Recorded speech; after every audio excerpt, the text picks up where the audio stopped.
Gosh, when I woke up this morning, I did not expect to be speaking after Mark Rowley, the Met Commissioner. I think that's the definition of a hard act to follow. If anybody thinks that this was the most nerve-wracking thing that he did today, then you weren't listening to the Today programme this morning, where he was getting really beaten up by the interviewers there on the use of facial recognition on the streets of London. So quite amazing to see him kind of 2 hours later kind of speaking here. Anyways, my name is Gus Tugendhat. I am the founder and MD of a UK-based SME, a scale-up if you like, that is the trusted source of data and insight into UK public procurement. And public procurement is kind of at the kind of root of what we're all here for today. Whether you are here as a buyer and you're in the public sector, or you're here as a seller, so to speak, and you're in the private sector, this is the market that we are all in. And I think Julian this morning said that this is the 11th version of this conference. I was racking my brains. I think I've spoken for at least the last 4 or 5 of them. And the reason that I like to think we keep on being invited back is because we fill a gap, not just for talking about innovation and AI and scale and resilience, but actually for talking about facts and figures, giving you an evidence base for the size and shape of and trajectory of the market in which you are a participant. And I hope that by the end of this talk, all of you will have a much better sense of market size, market growth, market share, market breakdown, routes to market, and lots of other things as well. And I enjoy doing this, not only because I kind of sometimes am in a position of standing out in quite qualitative discussions, we're able to bring some kind of a more quantitative lens, but also just because public procurement is, I think, the biggest market out there hiding in plain sight. The market, based on our data, I'm not just spouting someone else's data, kind of measuring this and publishing it is what we do. Public procurement, excluding capital investment and excluding all the kind of crown-on-crown purchasing, was worth just over £275 billion across the wider public sector in the 24-25 fiscal year. To put that in perspective, that's about 1/3 of all public spending. It's more than 10% of UK GDP, and it's amazing how little it's talked about, how poorly understood it is. So that is the gap that I will help us to fill in the next kind of half hour or so. I think what I'm going to show you is about a dozen slides, very little text, just some charts, which I hope will be interesting and thought-provoking. And I think there really is going to be time for questions. I hope there is. Otherwise, we'll finish 10 minutes early. I think there's one here. So if anything kind of does jump out at you, then please save it for a question at the end. For those of you who have never heard of us, we may be small, but our credentials are very good. Most of the top suppliers to government across most of the larger sectors supplying government rely on our data and insight for business planning and business development purposes. And it's a pleasure that so many of our customers are in the room today. I look forward to speaking to some of you. The thing I'm in some ways even prouder about is that our data is so trusted and so reliable that even the government relies on it. We've got long-standing customers, including the Cabinet Office, CCS, National Audit Office, Greater Manchester recently came on board, and they basically use us to supplement or to validate their own procurement information in order to make better purchasing decisions. And then finally, the media relies on us almost entirely whenever they're writing about public procurement. In fact, we're cited today in Computer Weekly. If anybody has recently read an article about some, scurrilous public contract or how much is spent with which supplier, if you look closely, that data probably came from us. And then finally, just a word about the information I'm actually going to show you today. It is based on what we call spend data, which is invoice level expenditure data. We've basically inhaled well over 100 million public sector invoices going back more than 10 years. And everything I'm going to show you today, basically it can be sliced and diced down to that invoice level. So you might agree with how we've interpreted the data, you might disagree with how we've interpreted it, but if you wish to challenge it, then rest assured that it can be validated down to the invoice or the contract. So we take all of that open data and we turn it into useful data so that our customers can spend more time analyzing it and making decisions from it than just kind of collecting it and putting it together. So let's get into the nub of it. I said before that the market in FY 24-25 was about £275 billion.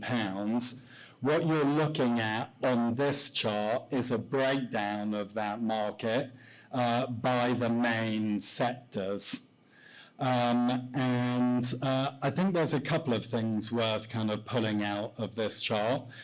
Number one, it's not always well understood, but the things that the wider public sector spends the most amount of money on are, officially, construction and engineering and health and social care.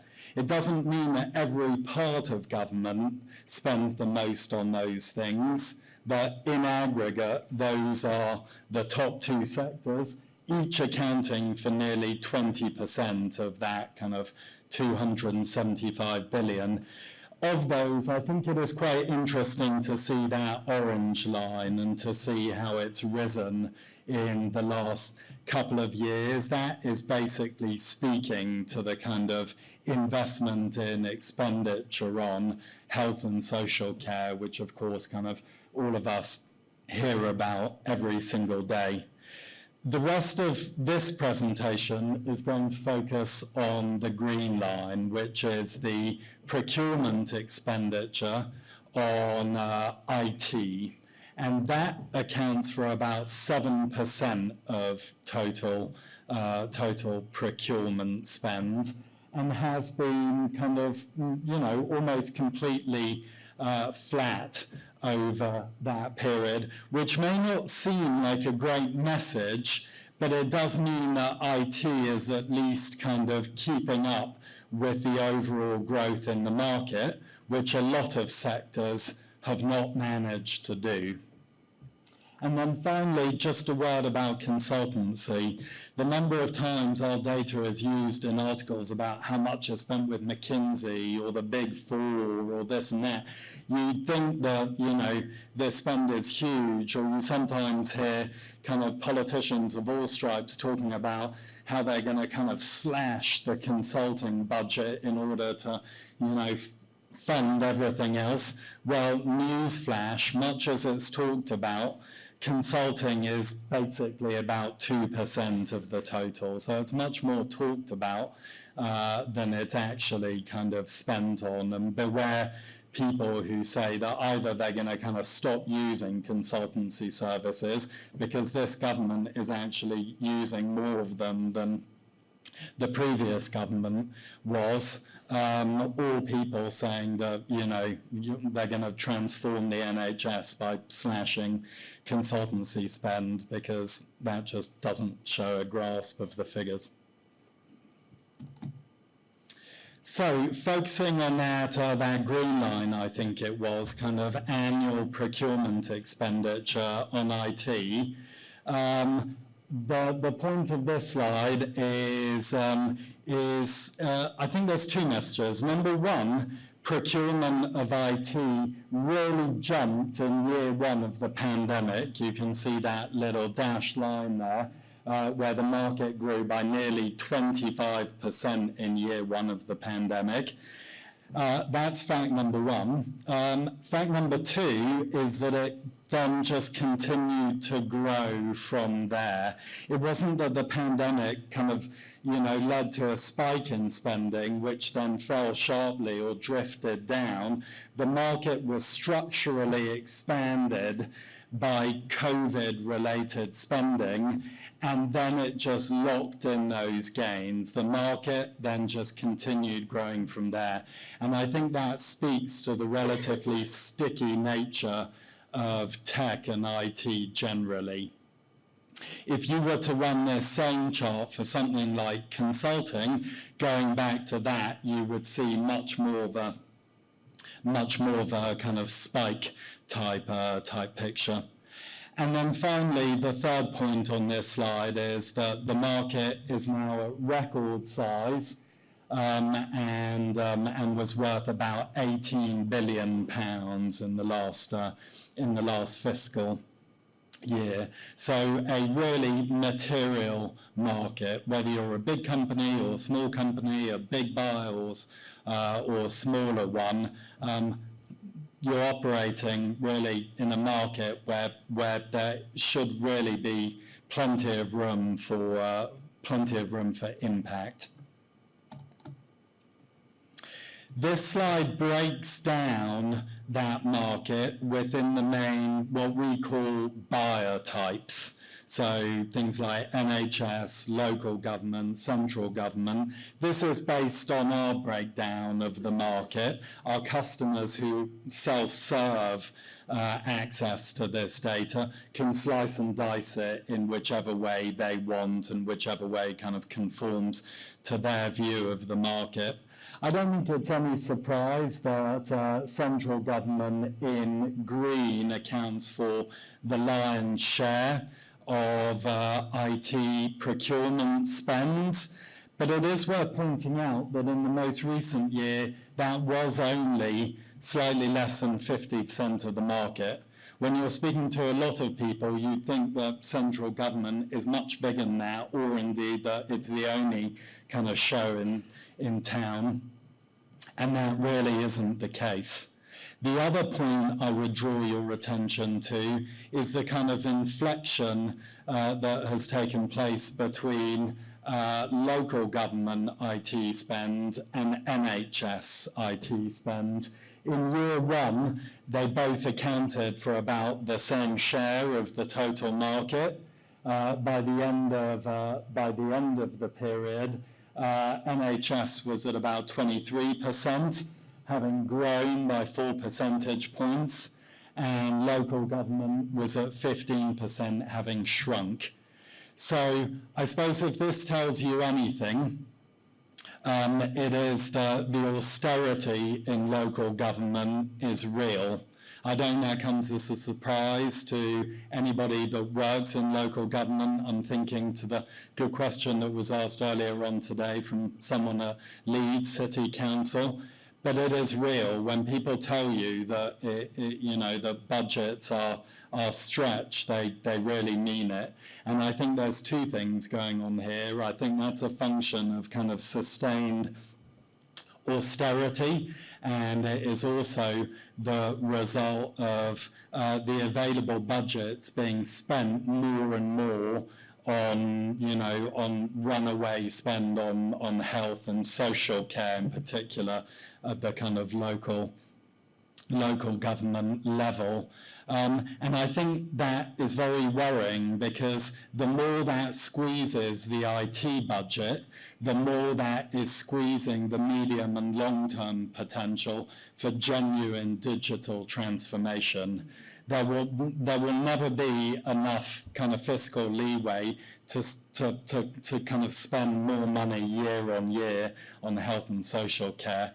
The kind of crux of dealing with that problem is reform of that sector and digital transformation of it. And there is evidence of that happening in the NHS and in other parts of government. There is less evidence of that happening in local government, not because people don't want to or because they don't care, but because the budget is so stretched. So beware the short-term needs kind of, making the long-term challenge kind of yet harder. This chart kind of breaks the market down to the next level and just shows you the top 10 buyers of IT in the previous fiscal year overall, and it shows them on a consolidated basis, by which we mean including their executive agencies and arm's length bodies. And in aggregate, on a consolidated basis, these top 10 buyers account for just under, I can't see the data clearly enough, so I have to keep on turning around, just under 50% of the total market. So if you as suppliers did nothing but focus on these top 10 buyers, you'd still be accessing nearly 50% of the market. And I guess it makes sense why Sir Mark Rowley was on just before me, because as you can see, the Met Police has risen kind of gradually up these rankings and is now the 7th biggest procurer of tech and IT, and I think the only one on the list that isn't a ministerial department. So that tells you quite a lot. In 11th place would have been TfL. This chart looks at the same data, but just kind of looks at it not from a buyer point of view, but from a supplier point of view. And what we've done on this chart is just to break down the kind of, the tens of thousands of IT suppliers into five categories. The OEMs tend to be the kind of technology companies themselves. Cisco would be one of them, AWS, Microsoft. And the fact that they're the smallest here tells you that they do relatively little of their selling directly to government. They do a chunk, but most of their sales are indirectly done through other companies on this chart. The next line, working up from the bottom, is the amount going directly to SMEs. They earned about $2.5 billion in the most recent year, accounting for 13% of the total market. It is worth pointing out and giving the government credit for the fact that that market share is going up. If any of you today are from SMEs, you should take heart from that. But it is going up slowly and is a relatively small proportion of the total market. My message to SMEs in the room is that whatever you're doing to sell directly to the government, you should put an equal or greater amount of energy into partnering with people like Cisco, or with the SIs or the value-added resellers or other routes to market. You need them and they need you as well. It could and should be quite a symbiotic relationship. Looking at the kind of top three lines, I think the main point I would pull out of this is that if you look at the share going to the top SIs, system integrators, And for a breakdown of precisely which companies are in here, you can come up to me or go over to our stand later on today in the main room. But as you can see, their market share has gone down quite significantly over the period. Most of that happened in year one of the pandemic, but it has continued drifting down from there. So the top SI's market share has gone from about 38% to 26%. They're earning the same amount in absolute terms. So it's not that their revenue has shrunk, but their growth hasn't kept up with the overall growth in the market. So where has that kind of supply gone to? It's gone to the value-added resellers, and it's gone to the companies in the green line who are defined by not being in any other line, basically. So the one I'd really like to focus on is the value-added resellers. Why is the government kind of purchasing more through them? I think it's partly because the reduced spend with the SIs comes from actual success by the government in its agenda of disaggregating suppliers, or rather disaggregating contracts and diversifying its suppliers.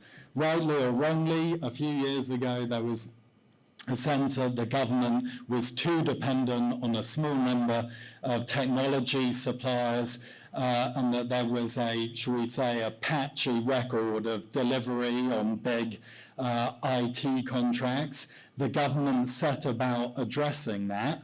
And the thing about looking at the actual data is it tells you that the government has been quite successful in that. Whether that has led to more scale, to more resilience, is a different subject.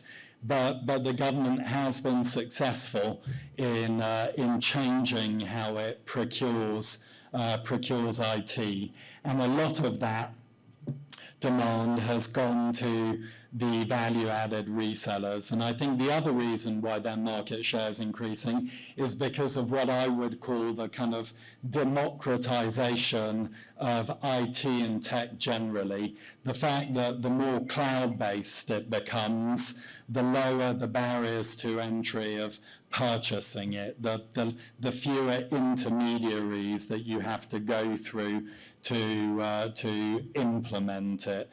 So there is a kind of democratization and a kind of disaggregation of contracts going on, and I think you can see that on this chart.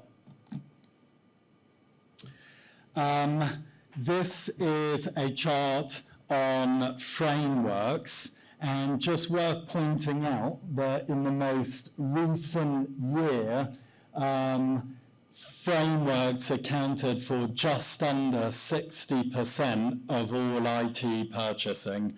So I suspect that whether you're a buyer or supplier, most people in this room are pretty familiar with frameworks, are perhaps thinking more than they ever have about which ones to use, about how to be successful on them. But if you're not, you are at risk of missing out. And then the pie chart on the right just breaks down those frameworks by the top 5. People do talk a lot about G-Cloud. There is a lot of focus on that. But as you can see, G-Cloud was only actually the 3rd biggest framework by call-off value, the contracts awarded via frameworks. So there is quite a clear trend in this chart, and I think it's quite an important trend for all of you to be aware of. Okay, and now just kind of speaking, having kind of hopefully given you a bit more information and insight into the size and shape of the market that you're all participants in, now a word or two about some kind of innovation trends. I don't think anybody will be surprised that my first slide here is on AI, but this time, instead of just kind of blustering about it, I'm actually just going to show some facts and figures about it. So the chart in the top left shows the annual value of AI-related contracts awarded by year. And as you can see, the picture is actually kind of, very volatile. It swings from quite large annual amounts to much smaller ones. And that simply reflects the kind of lumpy nature of many of these AI contracts. Perhaps the more kind of instructive chart is the one in the bottom left, which is the volume of AI-related contracts being awarded each year. And as you can see there was a real jump in FY 21-22, which is the period really just before or just after the launch of ChatGPT. I get confused slightly with the fiscal years versus the calendar years, but you can see that there was a big jump at around that time as kind of generative AI kind of dawned in all of our consciences and consciousnesses rather. And then finally, you can see in the most recent fiscal year that there has been a big jump in the volume of contracts. So ignore the values because they're lumpy. What this kind of confirms is that the government is purchasing more explicitly AI-related goods and services than ever before.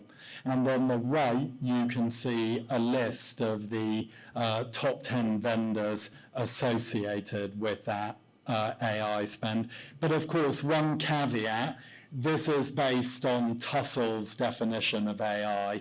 We go with what we call kind of explicit definition of AI, which is some reference to AI in the contract. Sometimes that's a bit fatuous. AI gets mentioned more than it's actually kind of deployed. And sometimes it's not in there, even though the contract kind of, may be really all about machine learning or some kind of AI building block. So it is based on a somewhat kind of subjective interpretation of those contracts. But again, if anybody wanted to get inside that or come up with their own definition, you can slice and dice the data in any which way you want.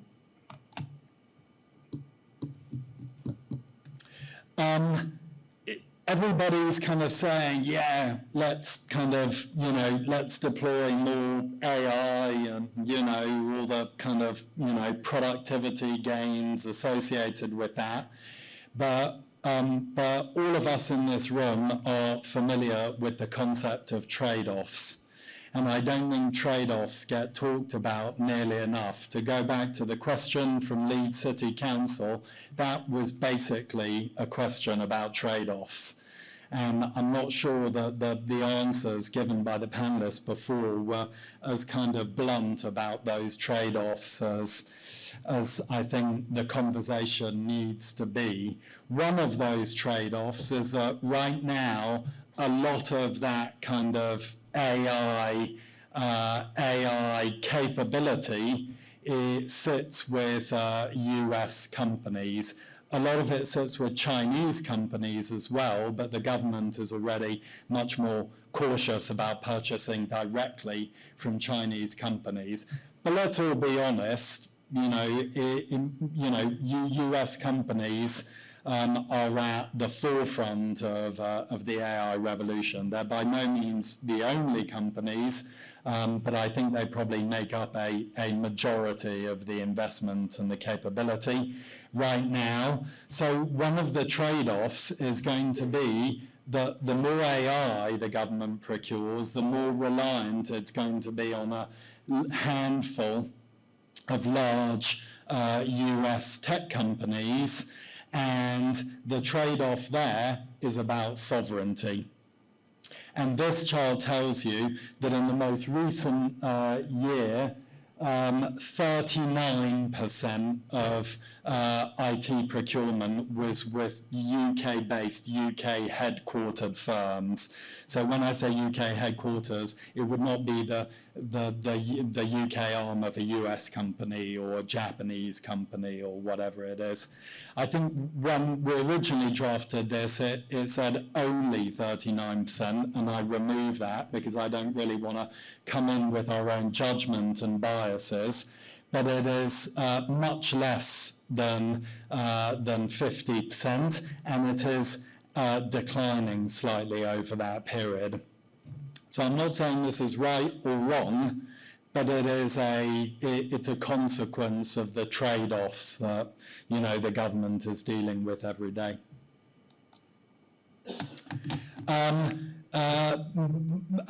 The Procurement Act hasn't been spoken about much today. I'm perhaps making the first reference to that. A year ago, a lot of us would have been banging on about that. It got launched, it's happening. I've spoken to some people today who have talked about some of the kind of benefits of that, and others who have talked about the impact that it's had on deal cycles and delays and all the rest of it.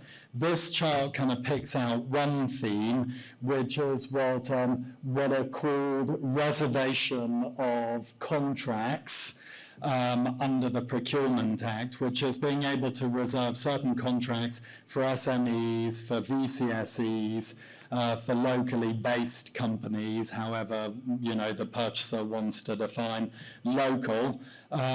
The numbers here are very small, the absolute numbers. I think they only account for about kind of 5% of the procurement in each of the months shown here. But from a very small base, there has been quite a steep increase in contracts being reserved for those kind of socially valuable suppliers.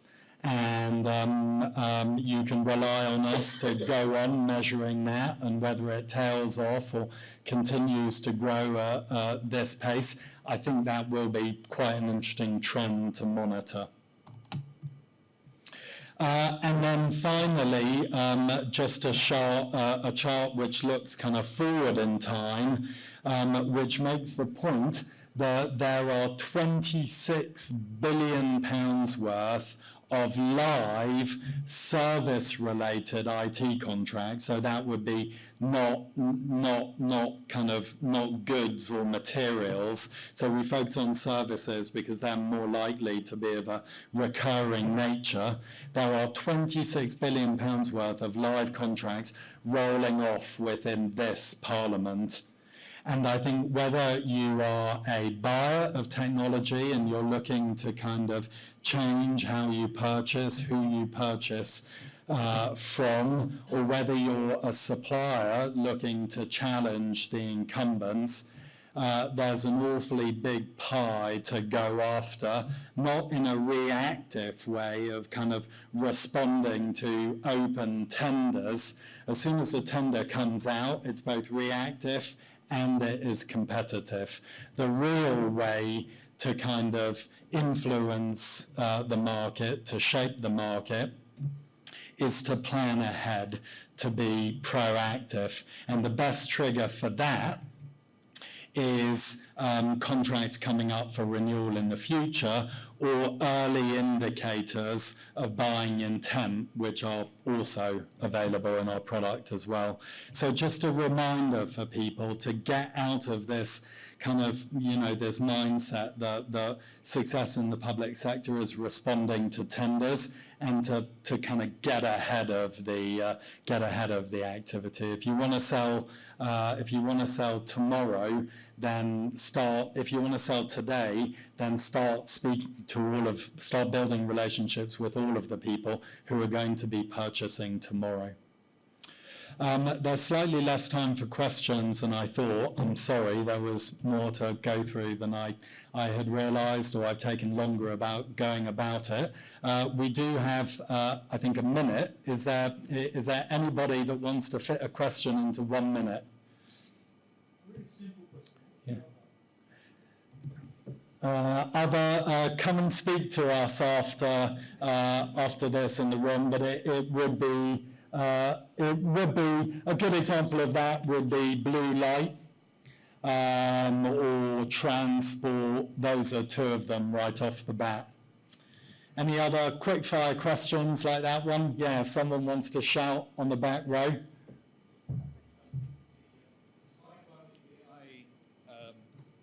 The AI projects, you had showed a slide. I just want to ask if you're able to give some details of the premise on how the data was built. Was it provided by the government customer or? No, so that is entirely our data. As I explained, we are just kind of inhaling all of this open data, millions of contracts and invoices, and then we are turning it into useful data that we analyze for situations like this, and above all, which our customers analyze for their own kind of, decision making. So we would have firstly looked at all tech-related contracts, and then we just would have queried them for specifically AI-related ones. So it might be specific references to AI or to kind of closely adjacent AI technologies. So that's our way of defining it. But no doubt, one could broaden or narrow that definition. But again, if you'd like to know more about that, or you'd like to search in our product for a more kind of specific capability, then we've got people at our stand, and we'd be more than happy to talk you through that. I think I've gone over time. Thank you very much for listening to me today. I hope the talk was a contrast to what you've heard earlier and what you'll hear later, and that it's given all of you a bit more sense of the size and shape of the market that you're operating in. Thank you very much.